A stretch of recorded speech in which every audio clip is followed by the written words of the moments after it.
ছবিটা ইসলাম ছবি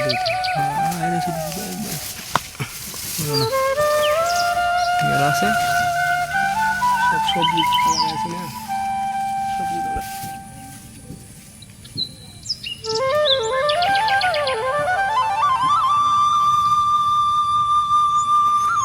বেগুন ধরছে না, বেগুন ধরলে সুন্দর হতো। এরকম ভাবে আসে না, ফুল সুইং বেগুন এখন আসে না।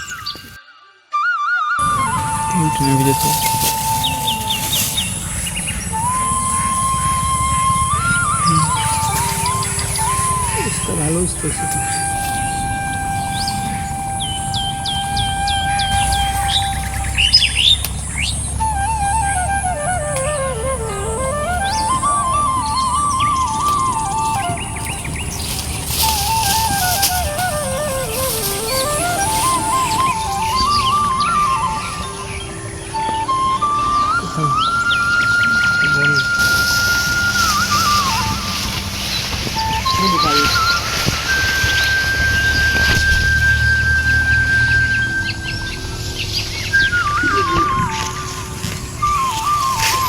এগুলো নষ্ট হয়, আমি একটা কত পছন্দ করি।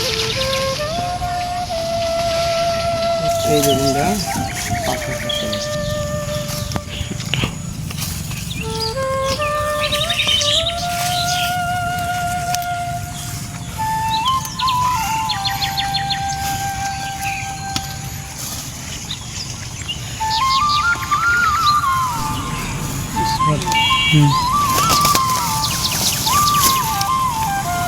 হ্যাঁ একবার দেই যে থাকি থাকি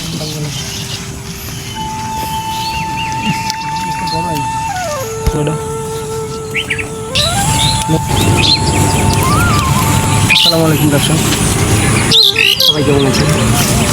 আশা করি ভালো আছে। আজ আমি আমাদেরই একটি জমিতে চলে এসেছি। সেখানে বিভিন্ন ধরনের সবজির আবাদ করা হয়েছে। বিশেষ করে বেগুনের পরিমাণটাই বেশি, তারপরে আছে ঢেঁড়স, কিছু পুঁইস্তা বলে আমাদের দিকে, যেটা পুদিয়া পুঁই, আর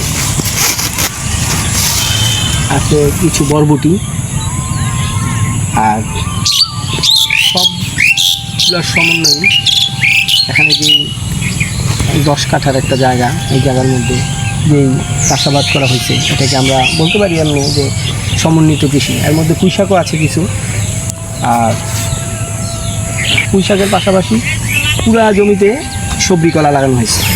এই যে সবজি কলার বকগুলা লাগানো হয়েছে, এখানে প্রায় 130টার মতো ইয়ে আছে, চারা আছে সবজি কলার। এই সবজি কলাগুলা খুবই দামি এবং এগুলি দেশি সবজি, যেটা সবসময় দাম থাকে। আর সবচেয়ে বড় কথা হচ্ছে জমি তৈরি করার সময় প্রথমে প্রচুর পরিমাণ গোবর সার দেওয়া হয়েছে। আর গোবর সারের কারণে জমির উর্বরতা শক্তি বাড়ছে। আর এর কারণেই এর মধ্যে আমরা আসলে ওই সবজি কলা লাগানো হবে দেখেই এটার মধ্যে আমরা প্রচুর পরিমাণে গোবর সার প্রয়োগ করা হয়েছে। রাসায়নিক সার আমরা খুব কম দিই, গোবর সারটাই বেশি দেওয়া হয়। আর আমরা আশা করি এখান থেকে মোটামুটি যদি সব বাদ দিই, তাহলেও যদি অন্ততপক্ষে 120টা বা 25টা চারা টিকে, তারপরেও মোটামুটি বেশ ভালো ফলন হবে আশা করতেছি। আর আমরা চেষ্টা করে যাচ্ছি ভালো কিছু করার জন্য।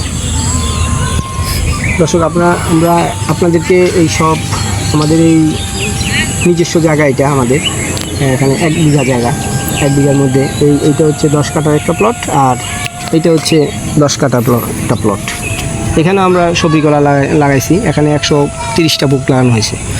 এটা আস্তে আস্তে আমরা ওই কিছু নেপালি সাগর আছে, কিছু মিলাই জিলায় কিছু আসামে কলা আছে, বিভিন্ন ধরনের কলা আছে, এগুলি সব আস্তে আস্তে সরাই দিয়ে সবজি কলা সব লাগাই দিই। আর এটা এই প্লটটা 10 কাঠা, এটা 10 কাঠা, টোটাল 1 বিঘা জায়গা এটা। হ্যাঁ, এই 1 বিঘা জায়গার মধ্যে আমরা সবজি কলার আবাদ করব। সবজিকলার আপডেটগুলো আমরা পরবর্তীতে আস্তে আস্তে জানাবো। প্রত্যেকটা ভিডিওতে চেষ্টা করবো একটু বড় হইলে বা গাছগুলো যখন একটু বড় হবে তখন আবার একটা ভিডিও দেব। আর এখন আমাদের যে এই বেগুনের জমিটা আছে প্লাস হচ্ছে ঢেঁড়স, এইগুলি আমরা উঠে ফেলবো। আর কিছুদিন পরে বেগুন মোটামুটি শেষ পর্যায়ে, আর ঢেঁড়সও মাত্র শুরু হয়েছে। এই কিছুদিনের মধ্যে হয়তো 1 মাস 1.5 মাসের মধ্যে ঢেঁড়সও শেষ হয়ে যাবে। তারপর আবার নতুন করে আবাদ করবো। গোবর সার এবং বিভিন্ন ধরনের জৈব সার মিক্সার করে এখানে রাখা দেওয়া হয়েছে 2-3 দিন। তারপর এগুলি বৃষ্টিতে পানিতে কিছু পচন ধরার পরে তারপর আমরা গাছ লাগাইছি। আর এই গাছগুলো মোটামুটি দেখতেই পাচ্ছেন, চারাগুলো মোটামুটি বেশ ভালো। সব চারা একরকম না, বিভিন্ন সাইজের চারা আছে, কিন্তু একটু বেশি বড়, কোনো একটু কম। আপনি আমাদের সাথে থাকবেন, আমরা চেষ্টা করবো এটার আপডেট দিতে। ভিডিও চিত্রগুলো দেখলেন আমরা কীভাবে ফসল সংগ্রহ করলাম আমাদের জমি থেকে। যদি ভালো লাগে সাবস্ক্রাইব করে পাশে থাকবেন, বেল আইকনটা অন করে রাখবেন, যেন আমরা নতুন নতুন ভিডিও আপলোড করার সাথে সাথে আপনারা পেয়ে ফেলেন এবং সেগুলি দেখতে পারেন। সবাই ভালো থাকবেন এই কামনা।